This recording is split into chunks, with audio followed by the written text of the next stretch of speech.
주제 설교 마지막 순서인데요. 지금 우리는 이상한 나라에 살고 있다.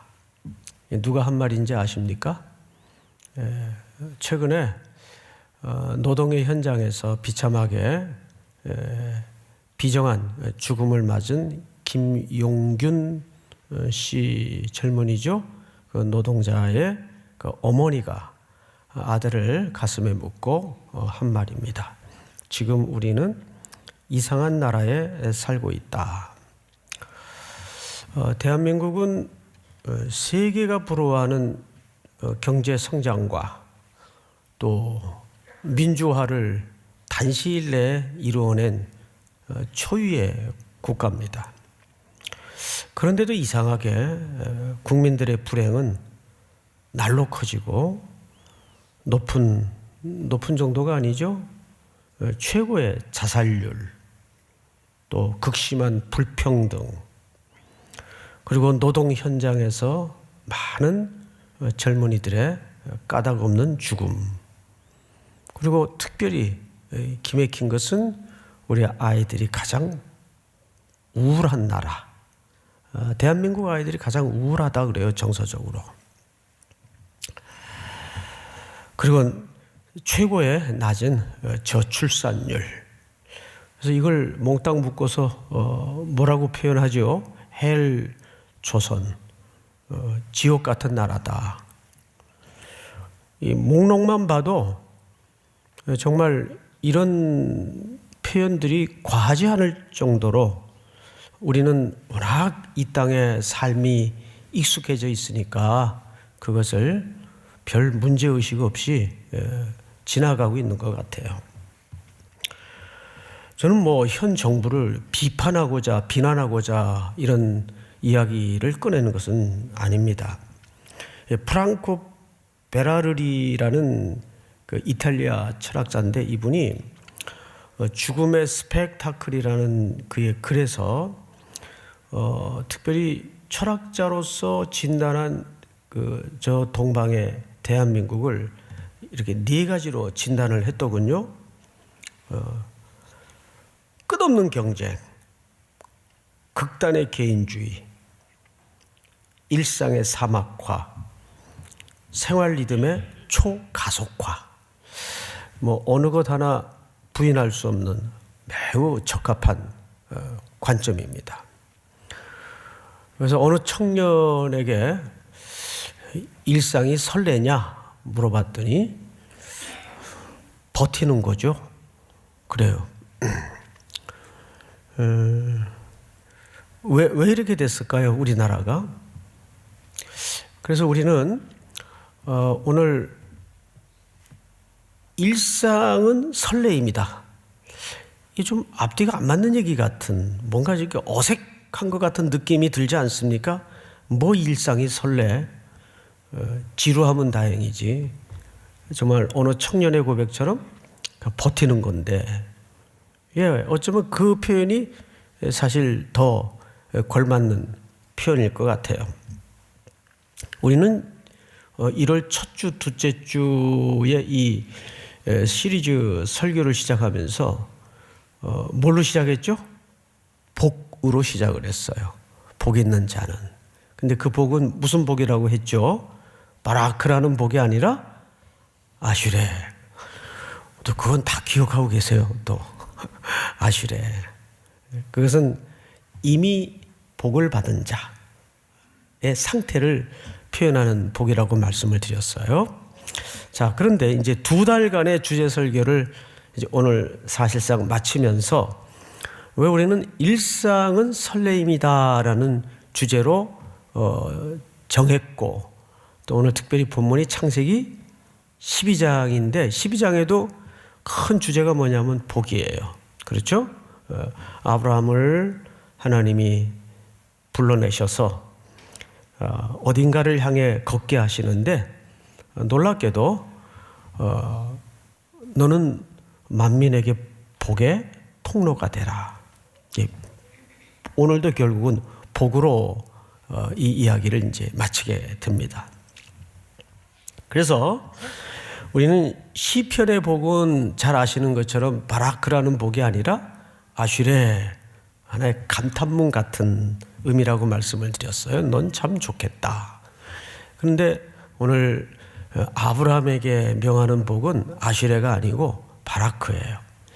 자, 그러면 바라크와 아슈레의 차이는 뭘까요? 우리 거기까지는 미처 못 들었던 것 같아요. 그죠? 예. 바라크라는 말과 아슈레라는 말이 다 번역상 복으로 번역이 되는데, 이게 이제 히브리어다 보니까 그 의미를 우리가 좀 심도 있게 들어가기가 쉽질 않죠.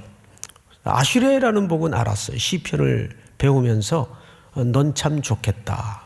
감탄문이라고 말씀을 드렸는데, 그러면 아브라함에게 명하신 이 바라크라는 복은 이런 차이가 있습니다. 하나님이 창세기 1장에 보면 한번 1장을 띄워주실까요? 하나님이 그들에게 복을 주시며 이르시되 생육하고 번성하여 여러 바닷물에 충만하라, 새들도 땅에 번성하라 하시니라. 이것이 하나님께서 창조의 과정 속에 바다의 물고기들을 만드시고 공중의 새를 만드신 다음에 명하신 복이에요.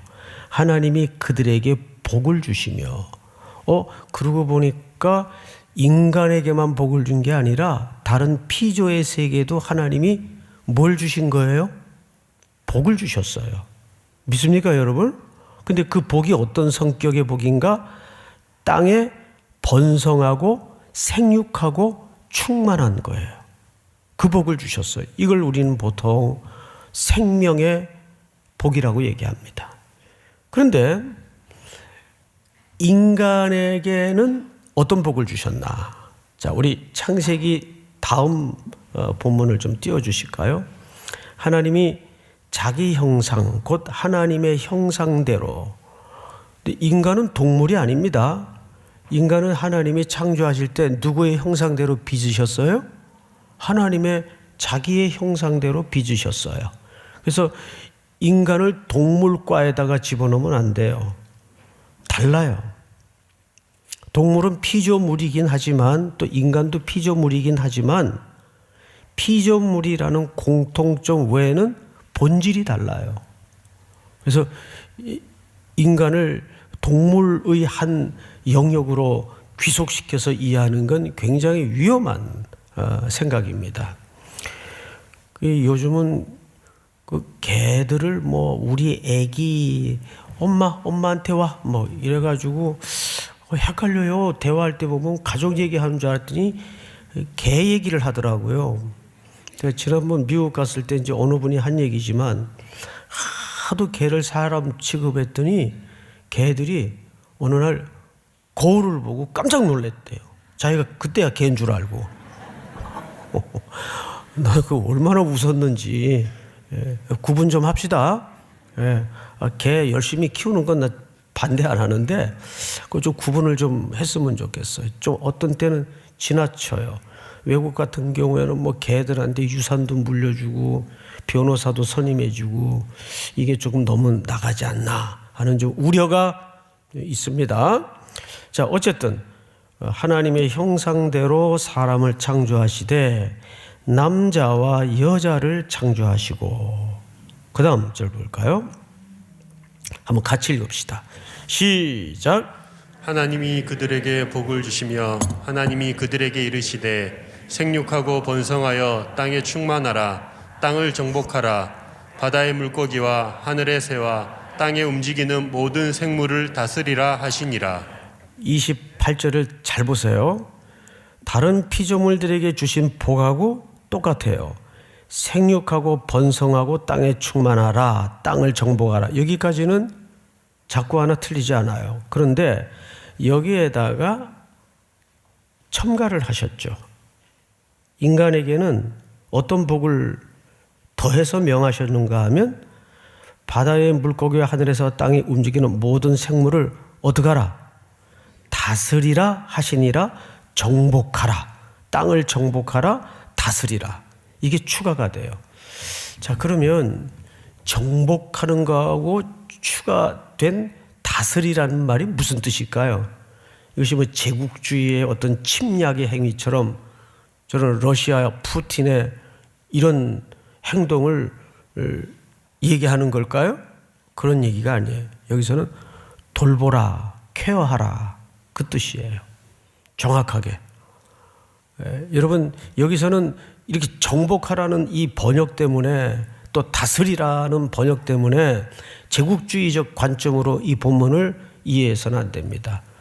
그러니까 우리 인간은 그렇게 만물의 하나님의 형상대로 지음받은 이 땅의 통치자로서, 아담은 에덴 동산의 왕으로 임명이 된 존재거든요. 그 땅을 돌아보고 섬기도록 부름을 받았어요. 이것이 원래 우리에게 주어졌던 복입니다. 자, 그런데 이 복이 그만 어떻게 바뀌었는가? 자, 오늘 창세기 12장 1절을 볼까요? 1절을 보시면 여호와께서 아브라함에게 이르시되 너는 너의 고향, 친척, 아비 집을 먼저 어떻게 해야 됩니까? 떠나야 돼요. 떠나야 돼요. 우리 로마서 1장을 한번 보십시다. 1장을 보시면 제가 좀 읽겠습니다. 하나님을 알되 하나님을 영화롭게도 아니하며 감사하지도 아니하고 오히려 그 생각이 허망하여지며 미련한 마음이 어두워졌나니, 다음 절, 스스로 지혜 있다 하나 어리석게 되어. 다 같이 시작. 썩어지지 아니하는 하나님의 영광을 썩어질 사람과 새와 짐승과 기어다니는 동물 모양의 우상으로 바꾸었느니라. 창세기 1장에 하나님께서 이 땅을 만드시고 명령했던 모든 하나님의 창조의 질서는 죄가 들어오면서 하나님을 거역하고 하나님을 배반하는 일들이 이 땅에 창궐하기 시작합니다. 그래서 하나님께서 아브라함을 갈대아 우르라는 우상의 땅에서 불러내실 때 하나님께서 먼저 떠나, 굉장히 중요한 단어예요. 떠나야 돼요. 일상의 설레임을 회복하기 위해서는 첫 번째가 떠나는 작업이 있어야 되는데 1절을 다시 한번 볼까요? 떠나 내가 네게 보여줄 땅으로 가라. 보여줄 땅으로 가라 그랬어요. 두 번째 동사가 가라입니다. 가라. 이 가라라는 말은 우리가 선교할 때 많이 표현을 하죠. 그러니까 이 가라라는 말을 보통 우리가 무조건 선교하니까 나가라, 나가자. 물론 나가야 선교를 하지요. 근데 이 가라라는 이 동사는 사실 원뜻이 그런 쪽의 강조점보다는 이런 뜻입니다. 나와 함께 걷자, 그 뜻이에요. 함께 걷자. 그러니까 진짜 일상으로서의 선교는 누구와 함께 걸어가는 거죠? 하나님과 함께 걸어가는 것이 맞습니다. 여러분, 창세기 13장 14절을 한번 볼까요? 띄워주세요. 보시면 17절, 13장. 예, 우리 그냥 한 장만 넘기면 나오니까 직접 봅시다. 13장 17절 우리 한번 같이 읽어볼까요? 시작. 너는 일어나 그 땅을 종과 횡으로 두루 다녀보라. 내가 그것을 네게 주리라. 여기 보시면 롯하고 아브라함하고 이제 헤어지던 현장인데 롯은 어디가 좋을까 하고 눈을 들어 살펴봤어요. 그런데 롯이 눈을 들어 살펴볼 때는 몇 절을 보시냐면 10절. 이에 롯이 눈을 들어 요단 지역을 바라본즉 소알까지 온 땅에 물이 넉넉하니, 그리고 여기가 얼마나 좋았는지 여호와의 동산 같고 애굽 땅과 같았더라. 근데 여기 눈을 들 때 이 눈을 들다라는 말은 히브리 말로 미간 사이에 손을 붙여서 앞날을 조망한다 그런 의미예요. 그러면 여기 주어가 누굽니까? 주어가 롯이 주어예요. 근데 아브라함의 경우는 성경을 다시 보세요. 14절. 롯이 아브라함을 떠난 후에 여호와께서 아브라함에게 이르시되 너는 눈을 들어. 여러분, 아브라함의 눈은 아브라함이 들었습니까? 주체가 누굽니까? 하나님이에요. 너는 눈을 들어. 그러니까 아브라함은 자기의 앞날을 누가 주체가 되어서 조망케 하셨습니까? 하나님이 주어가 되어서 앞날을 조망케 했습니다. 그리고 17절을 보니까 하나님이 너는 일어나 그 땅을 종과 횡으로 두루 다녀보라 그랬어요. 네 발걸음 닿는 곳마다 그 어디라고 특정 지역을 명령하지 않았어요. 그러니까 성도들의 일상이라는 것은 가라라는 말의 의미는 원래 뜻이 하나님이 아브라함을 불러내셔서 대책 없이 한번 가봐라 그런 의미가 아니고 나랑 함께 걷자 그 뜻이에요. 진짜 선교는 하나님과 함께 걸어가는 것이 참된 선교입니다. 자, 그런데 전제가 뭐냐면 그 땅을 떠나야 돼요. 그 땅은 어떤 땅인가 하면 우리 성경 오늘 본문이 좀 많아서 여러분 좀 힘들 텐데 여호수아서 24장을 좀 볼까요? 여호수아가 이제 죽기 전에 이스라엘 백성들을 다 모아놓고 유언 같은 이야기를 이제 시작합니다. 여호수아가 모든 백성에게 이르되 이스라엘 하나님 여호와께서 이같이 말씀하시기를 옛적에 너희 조상들, 여러분 조상들이면 단수입니까 복수입니까? 복수죠. 그러면 여기에는 필연적으로 누가 포함돼야 돼요? 아브라함. 너희 조상들 곧 아브라함의 아버지 나홀의 아버지 데라가 강 저쪽에 거주하여 뭐를 섬겼으나 우상의 삶에 젖어 있던 가족이 아브라함을 포함하여 그들의 가족입니다. 저 갈대아 우르라는 데는 우상이 가득했던 땅이에요. 그리고 이제 다음 절을 볼까요? 한번 읽겠습니다. 시작. 내가 너희의 조상 아브라함을 강 저쪽에서 이끌어내어 가나안 온 땅에 두루 행하게 하고 그의 씨를 번성하게 하려고 그에게 이삭을 주었으며. 아멘. 내가 너희 조상 아브라함을 강 저쪽에서 하나님께서 먼저 어떻게 하셨어요? 떠나도록. 그러니까 그들이 떠난 거예요. 하나님이 사실은 이끌어낸 거예요. 사도행전 7장에도 보면 우리가 찾지는 않겠지만 스데반의 설교 속에 영광의 하나님이 아브라함에게 나타나사 그랬어요. 그러니까 우리의 구원은 그 철저한 주도권이 하나님 손에 있는 겁니다. 믿습니까? 그러면 하나님께서는 이 아브라함과 아브라함의 가족을 왜 그 우상의 땅에서 우상의 삶에서 불러내셨는가? 왜 이끌어내셨는가? 아니 왜 그 현장을 떠나게 하셨는가? 복을 위해서입니다. 그 복을 위해서는 누가 먼저 복을 받아야 될까요? 아브라함이 복을 받아야 돼요. 그래서 그 복된 존재가 된 아슈레, 이 복된 존재가 된 아브라함을 통해서 온 땅에 바라크의 복이 유통되고 흘러가야 된다는 거예요. 그 얘기를 오늘 본문에서 자 다시 창세기 12장 2절을 보세요. 내가 너로 큰 민족을 이루고 네게 복을 주어 내 이름을 창대하게 하리니 너는 복이 될지라. 내가 너로 큰 민족을 이루고 네게 복을 주어. 그러니까 복을 유통할 세상 죄송합니다. 복을 세상에 유통하려면 먼저 자기가 뭐가 돼야 돼요? 복된 존재가 돼야 돼요. 그래서 창세기의 시편 1편에 첫 글자가 뭘로 시작이 되죠? 복으로 시작이 돼요. 복으로. 먼저 여러분들이 복된 존재가 돼야, 그러면 여러분들은 물질적인 복만 자꾸 생각을 한다고요.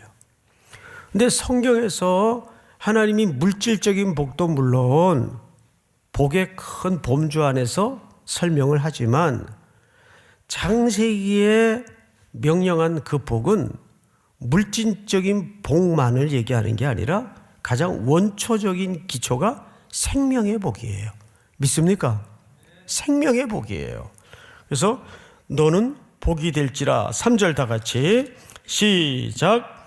너를 축복하는 자에게는 내가 복을 내리고 너를 저주하는 자에게는 내가 저주하리니 땅의 모든 족속이 너로 말미암아 복을 얻을 것이라 하신지라.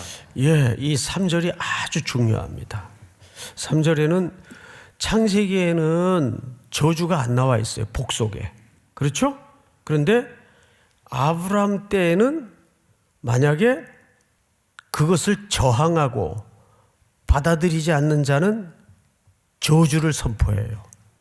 또 그것을 영접하고 받아들이는 자에게는 축복을 선포해요. 그 복과 저주가 함께 있습니다. 자, 그러면 이것이 어떻게 성취되는가? 어떻게 성취되는가? 우리 갈라디아서 3장을 한번 띄워주실까요? 한번 같이 읽읍시다. 중요한 구절입니다. 시작. 이는 그리스도 예수 안에서 아브라함의 복이 이방인에게 미치게 하고 또 우리로 하여금 믿음으로 말미암아 성령의 약속을 받게 하려 함이라. 잘 보세요. 이는 누구 안에서? 그리스도 안에서. 그러니까 이 복은 누구 안에서만 성취되죠? 그렇습니다. 일상의 설레임이 진정 이 땅에 충만해지려면 이는 그리스도 예수 안에서 누구의 복이?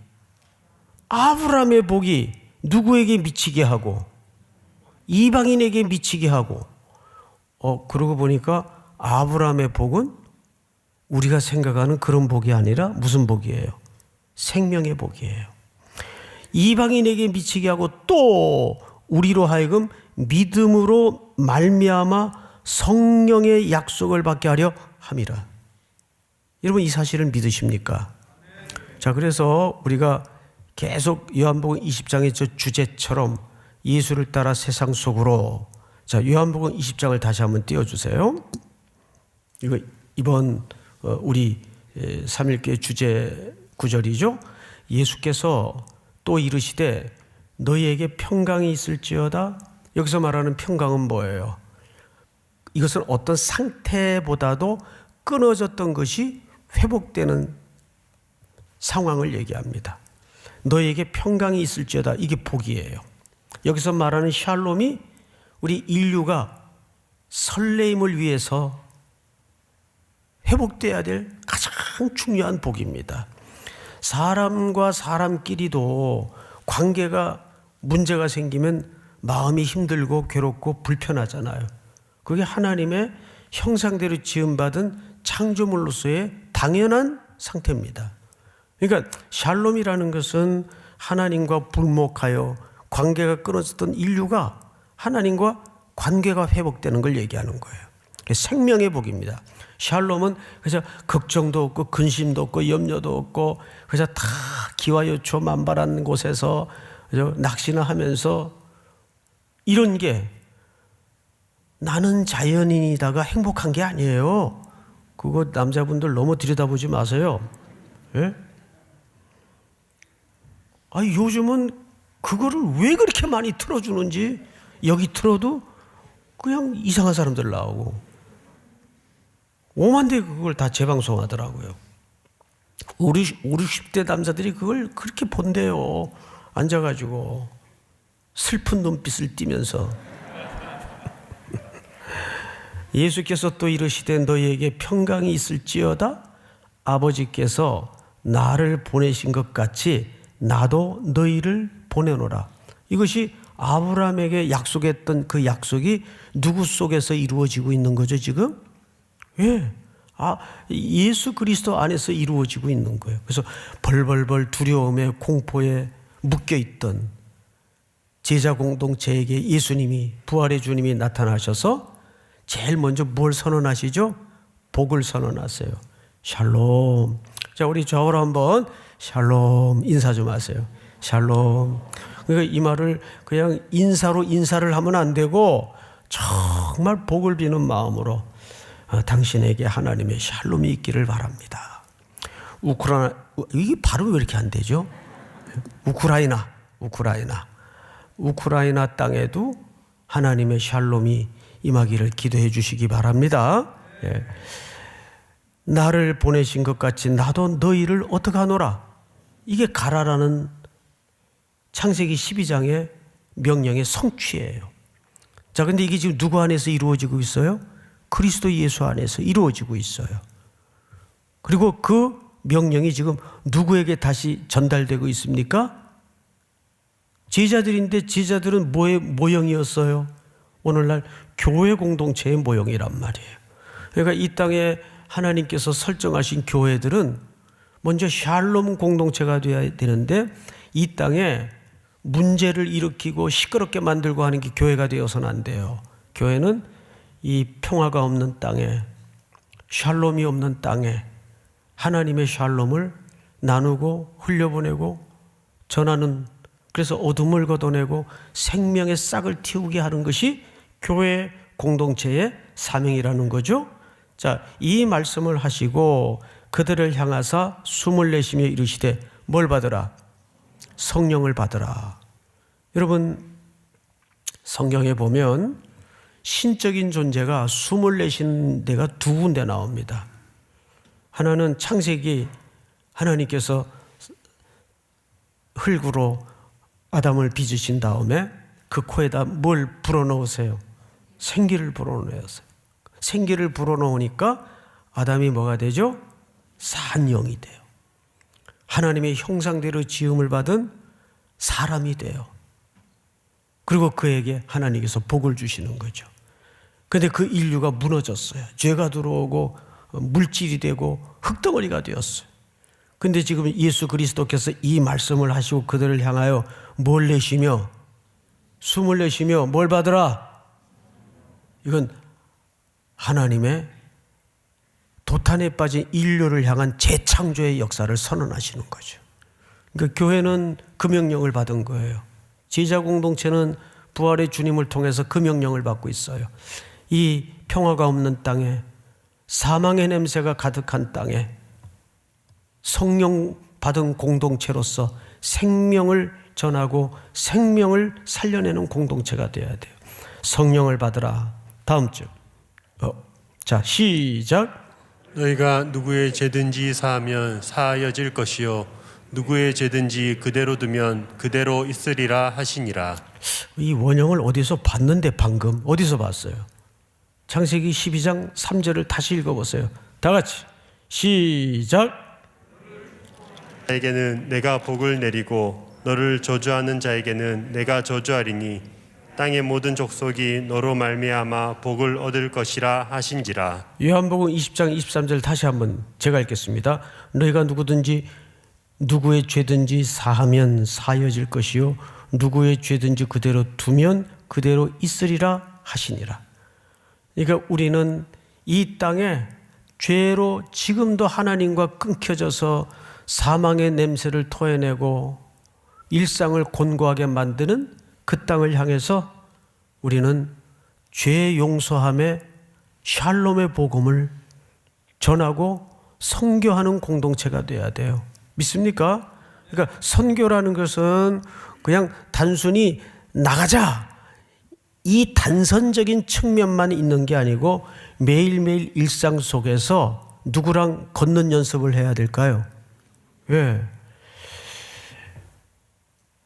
히브리 노예들이 애굽 땅에서 400여 년을 무슨 생활했죠?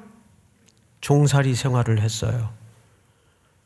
그들의 고역이 점점 통제와 압박과 경쟁과 감독자들 밑에서 먹고 살기 위해서 신음소리와 고통소리가 점점점 애굽 전 하늘을 뒤덮었어요. 그 고통을 하나님이 들으셨어요. 아셨어요. 보셨어요. 맞죠? 그런데 단순히 그들의 고통을 아시고 보시고 들으신 것만으로 그들을 구원하신 게 아니라 성경을 잘 보시면 출애굽기 2장 마지막 부분에 뭐라 그랬어요? 아브라함과 이삭과 야곱에게 하신 언약을 기억하사. 하나님은 창세기 15장에서 아브라함에게 이미 그들을 건져낼 것을 4대 만에 돌아오게 할 것을 약속했습니까? 안 했습니까? 약속했습니다. 그러니까 하나님은 언제나 자기 구원의 스케줄을 따라 우리를 경영하시는 분이에요. 온 애굽 천지에 죽음과 어둠과 신음과 고통의 소리로 가득해지자 하나님은 모세를 40년 동안 광야에서 비바람에 불려다니게 하다가 초계와 같이 돌아다니게 하다가 어느 무료하고 희망 없는 나른한 일상 속에, 여러분 그 정말 끝도 없는 광야의 일상을 모세가 버텨내지 않았다면 가시떨기 불꽃 가운데 하나님의 소명 앞에 세워질 수 있었을까요? 없었어요. 그래서 언제나 하나님은 우리 인간을 경영하시는데 하나님의 그 무료한 시간인 듯 보이는 과정을 지나게 합니다. 또 요셉은 얼마나 기막힌 일들을 겪었습니까? 죄 없이 애굽으로 팔려가 보디발의 집에서 정말 웬만한 청년 같으면 늘 처음처럼 하고 그냥 하면서 부어라 마셔라 무너졌을 거예요. 그런데 보디발의 집에서도 사람들에게 존귀함과 인정을 받았습니까? 안 받았습니까? 받았어요. 그럼 무슨 뜻일까요? 거기서도 그는 이해도 안 되고 설득도 안 되고 해석도 안 되는 억울한 정황에 내몰렸지만 일상을 무너뜨리지 않았다는 거예요. 그러면 좀 하나님께서 야 역시 요셉 기특하다. 고향 앞으로. 군대에서 제일 행복한 말이죠. 얼마나 좋겠어요. 그런데 이제는 억울한 뉘명까지 씌워져서 감옥에 집어넣어요. 요셉은 이 과정까지 아무 잘못이 없어요. 그래서 요셉을 가리켜 그리스도의 모형이라고 하잖아요. 그래서 요셉에게 따라다니는 그 형들을 둘러싼 지독한 수식어가 뭐냐면 미워하였더라, 미워하였더라, 더욱 미워하였더라. 창세기 37장을 잘 보세요. 이 세상의 구조가 우리 그리스도인들을 그렇게 대하게 돼 있어요. 생리적으로. 왜? 하나님의 영이 없는 곳이기 때문에, 광야와 같은 곳이기 때문에, 애국과 같은 곳이기 때문에. 근데 그런 감옥에 집어넣어서도 그 간수장이 전옥의 모든 업무를 누구에게 맡깁니까? 요셉에게 맡겨요. 여러분, 감옥이라는 데는 사실 사람이 마지막까지 가서는 안 되는 곳 아니에요? 근데 거기서도 요셉은 그 일상을 무너뜨리지 않아요. 이걸 뭐라 그러죠? 일상의 기적이라고 해요. 일상의 기적. 눈이 떠지고 안전뱅이가 일어나고 이것도 기적이지만 정말 힘겨운 기적은 일상의 기적이에요. 어느 분이 자기 집에 그 주방 사진을 그 깨똑 프로필 거기다가 이렇게 찍어 놓고 그 밑에다가 나의 선교지. 저 감동받았어요. 감동받았어요. 또 처음부터 주방 사진만 올려놓지 말고, 예? 그 일상에서 무너지지 않는 게 기적이에요. 자, 그러면 이제 우리는 오늘 일상은 왜 설레임이어야 하는가? 이제 버틴다는 말을 싹 잊어버리시고 왜 일상은 우리에게 설렘이어야 하는가? 성경을 한번 성경보다도 우선 마지막 마무리 결론을 한번 좀 보십시다.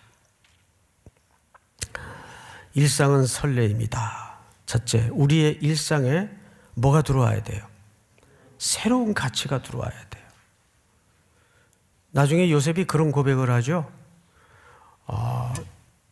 형들이 자기 발 앞에 조아린 모습을 보고서야 요셉이 깜짝 놀라면서 하나님의 경의를, 큰 그림을 그제서야 보게 됩니다.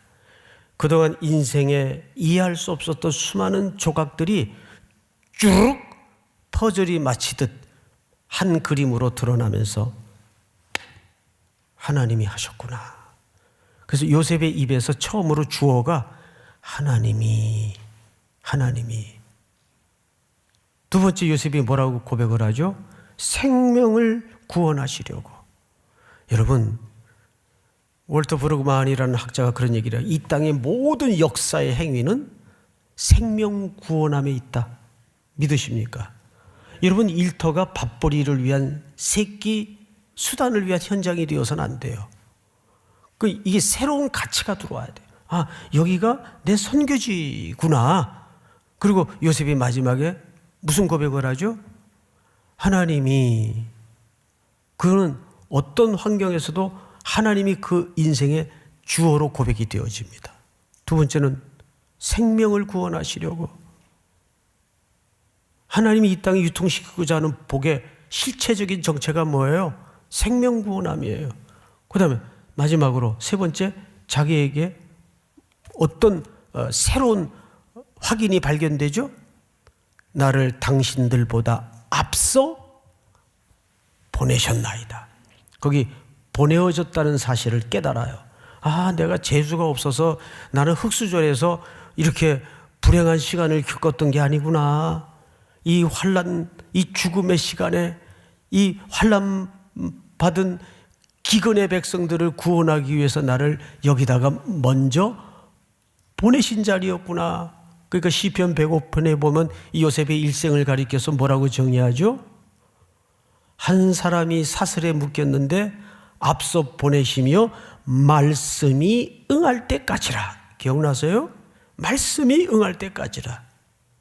그러니까 창세기 1장서부터 계시록까지 모든 일관된 굵은 척추 같은 하나님의 경영의 원리는 생명의 복을 이 땅에 하나님의 샬롬을 편만케 하는데 그 목적이 있는 거예요. 믿습니까? 자, 두 번째, 그러기 위해서는 우상 숭배의 자리에서 떠남이 있어야 돼요. 하나님께서 히브리 노예들을 그렇게 해서 떠나게 했어요. 어디를? 애굽의 현장을. 애굽은 어떤 곳입니까? 세계 곡창 창고였어요. 거기에서는 그 곡창 먹을 것을 위해서 통제가 있고 관리가 있고 매질이 있고 먹고 살아야 되기에 굴종이 있고, 그게 애굽이에요. 거기서는 누구도 그 세상의 구조와 시스템에서 벗어날 길이 없어요. 울부짖는 방법 외에는 방법이 없는 거예요. 그래서 하나님께서 모세를 준비하셨다가 그 일상의 기적을 통해서 그를 구원자로 세우시고 히브리 노예들을 광야로 끌어냈어요. 광야는 어떤 곳이에요? 매일매일 하나님과 걷지 않으면 생존이 안 되는 경험을 배우게 하는 게 광야입니다. 그렇죠? 양식이 이 땅에서 존재하지 않는다는 거예요. 위에서 내린다는 거예요. 위에서. 이런 새로운 400년 동안의 DNA를 바꾸는데 40년 동안 하나님께서 매일 하늘만 보고 살도록. 그런데도 이스라엘 백성들이 광야에서 비명을 터져냈던 게 뭐죠? 지루함이었어요. 맨날 매출하기냐? 맨날 만나만 주냐? 어제도 만나무침, 오늘도 만나볶음. 뭐 메뉴 좀 다른 거 없냐? 하나님이 이 광야에서 참 이스라엘 백성들하고 재밌게 지내세요. 그래, 그거 질려? 그러면 내가 이번에 매출하기로 아주 질리게 해줄게. 거기서 하나님과 동행하는 법을 배우게 하시죠. 결국은 그들을 가나안 땅에 들이지 않습니까? 광야는 이 세상과도 같은데 뭘 경험하는 것입니까? 하나님과 함께 걷는 걸, 예수 그리스도와 함께 걷는 걸 경험하는 현장이에요. 설레지 않는다는 그건 말이 안 돼요. 아침에 눈을 뜨면 또 직장에 나가야 되나 이런 생각보다는 가치관이 바뀌면, 제가 대학 다닐 때 우리 대학부 수련회가 있었는데, 요 서울대병원에 간호사 자매 한 분이 거기서 완전히 회심을 했어요. 정말 그렇게 도도하고 또 좋은 학교 나왔으니까 또 키도 크고 뭐 늘씬하고 이뻐요. 그러니까 뭐 형제들한테도 곁도 안 주고. 근데 이 자매가 그 수련회에서 완전히 뒤집어졌어요. 그때 강사님이 옥하는 목사님이셨는데, 그 마지막 그 시간에 갑자기 누가 시키지도 않았는데 자기가 간증을 좀 하겠다는 거예요. 그럼 모두 깜짝 놀랐죠. 아니, 저 자매가 자기는 빨리 아침이 되었으면 좋겠대요.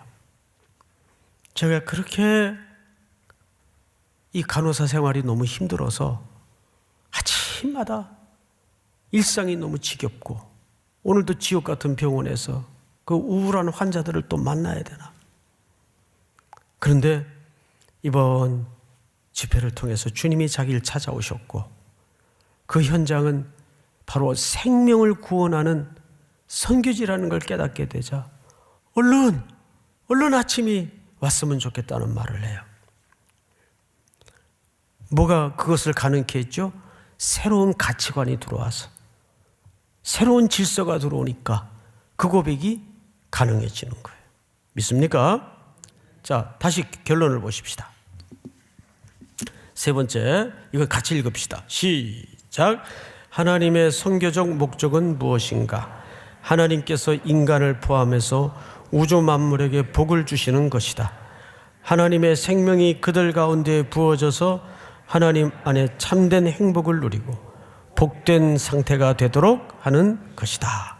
할렐루야. 지금은 우리 구주 예수 그리스도의 은혜와 하늘 아버지의 놀랍고도 경이로운 은총과 성령님의 교통과 위로와 충만케 하시는 역사가 또다시 저문을 나서 세상 속으로 생명의 복을 위해 출발하는 3일의 귀한 성도들, 청년들, 머리 위에 해외, 군에 멀리 출타해 있는 사랑하는 가족들, 그리고 복중의 생명까지 영원토록 함께 있을지어다. 아멘.